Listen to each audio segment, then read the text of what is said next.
Leandro Saraiva aqui mais uma vez, hoje para a gente conversar um pouco sobre o livro O Poder do Hábito, de Charles Duhigg.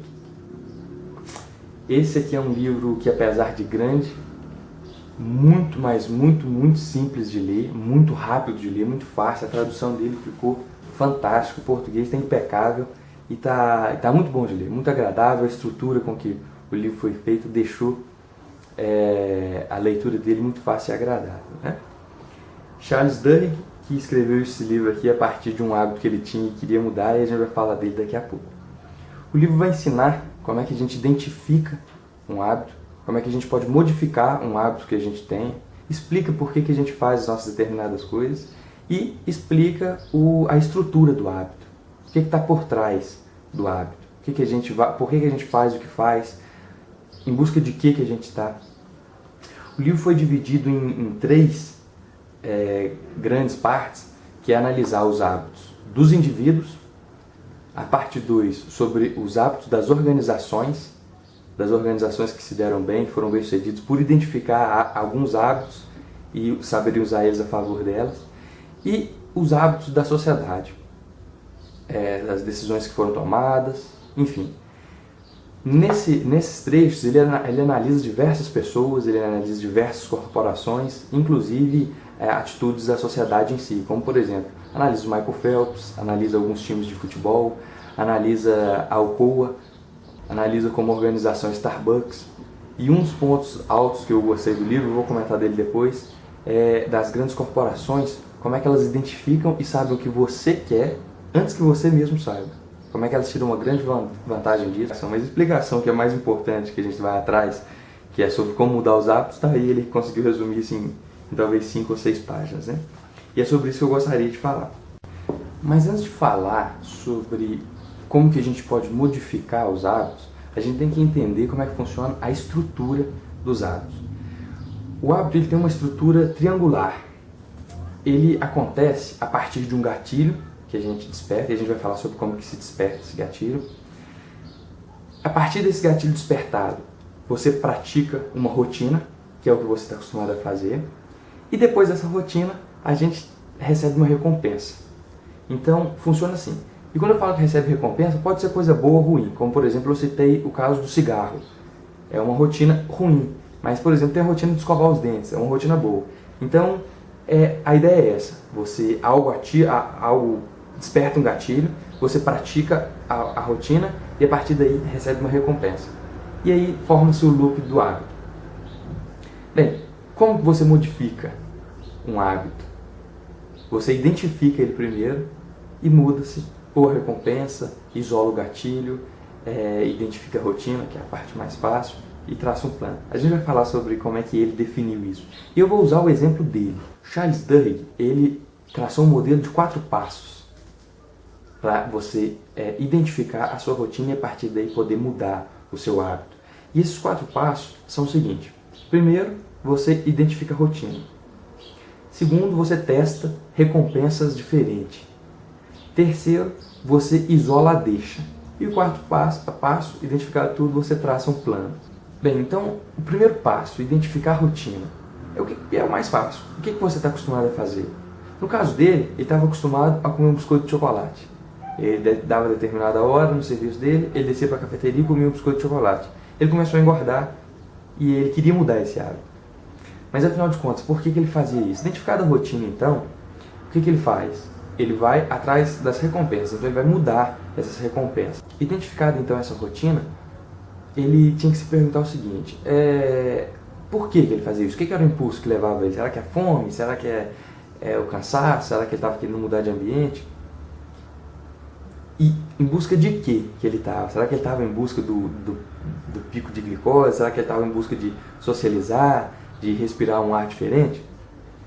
Para identificar isso, ele precisava fazer alguns experimentos, que entram no segundo passo, que é experimentar novas recompensas. Então, ele descia, ia na cafeteria e não comprava nada, só conversava com os colegas. Ou ele descia, ia na cafeteria e comia uma maçã. E durante esse processo ele foi registrando. O que ele fazia? Ele se sentia mais relaxado, era a recompensa que ele estava em busca. Bom, ele foi mudando E ele descobriu que ele gostava mesmo era de se socializar.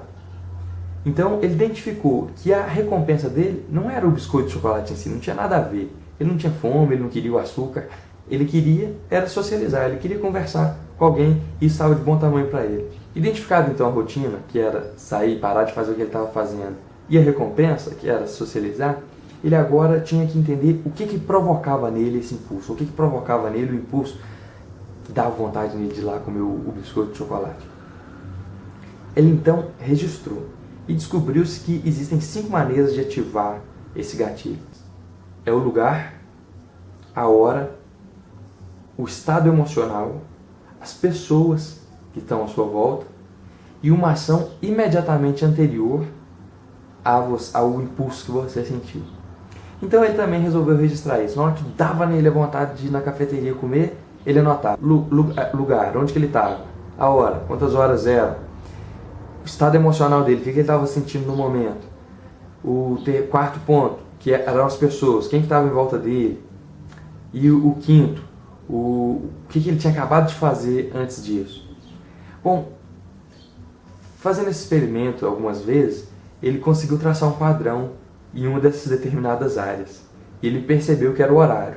Entre 3 e 3 e meia, ele sentiu o impulso, porque ele estava um pouco estafado e ele queria mudar o ambiente. Então, ele conseguiu identificar que entre 3 e 3 e meia, ele sentia vontade de sair. Ele saía da mesa dele, bastava ele conversar com alguém durante 10 minutos e ele voltava já com outro pico, com outro ânimo. Ele conseguiu então substituir a ideia de comer um chocolate por um hábito muito mais saudável, que era simplesmente conversar. Com isso ele teve a recompensa de parar e emagreceu alguns quilos. E isso que eu falei agora, do que ele fez, tem a ver com traçar um plano, né? É o quarto passo, que é traçar o plano. O que você vai fazer? Você identificou a sua rotina, você experimentou outras recompensas, você isolou a deixa, você entendeu a estrutura do seu hábito, você agora está pronto para traçar um plano e a partir daí modificar o seu hábito. Por que modificar o hábito? Porque é muito, mas é muito mais fácil você mudar algo do que simplesmente parar. Por exemplo, se você fuma, masca um chiclete no lugar de cigarro. Você deve conhecer alguém que fez isso e deu certo. Mas tem muitas pessoas que fazem isso e não dá certo. Porque isso é interromper um hábito, é muito difícil parar. Você pode mudar então, entendendo o que você faz antes do hábito e o que você, através de que você está em busca, atrás de que você está em busca. Porque as pessoas fumam por diversos problemas, seja porque ela sente pressão, seja porque ela está estressada, ou seja porque ela toma um café, seja porque ela vai socializar com os amigos que também estão fumando. Então basta você identificar. Agora é óbvio que falar isso tudo é muito, mas é muito mais simples do que fazer. Porque hábitos são hábitos. E às vezes, como eu estou citando um exemplo aqui de fumar, é muito difícil largar. Existem algumas outras características também que ajudam muito. Por exemplo, ele analisa no livro, em determinada altura, os alcoólicos anônimos. Por que eles têm tanto sucesso? E ele defende a ideia de que a comunidade, ela cria fé. E a fé é importante para acreditar em algo superior, é importante para fazer mudar. E eu não estou falando de nenhuma religião específica, ou de você ter uma religião específica. Não, é de simplesmente ficar junto com outras pessoas que estão em busca do mesmo objetivo, de pessoas que já conseguiram o que você está querendo. Por exemplo, no caso de fumar, usando esse exemplo que eu estou usando desde o princípio, ir para um grupo de apoio, onde várias pessoas estão tentando parar de fumar, cria uma facilidade muito maior para alguém que queira mudar esse hábito. Encontrar ou se associar com pessoas que abandonaram esse vício também é de uma ajuda muito grande. Isso tem a ver com a comunidade. E essa comunidade que cria fé faz você também ajudar a você modificar o seu hábito. Um outro ponto alto que eu gostei muito do livro é um experimento que eles fizeram e chegaram à conclusão de que a força de vontade, fazer o que você tem vontade de fazer, ou o que você tem que fazer, é um músculo. Olha que interessante, profundo também.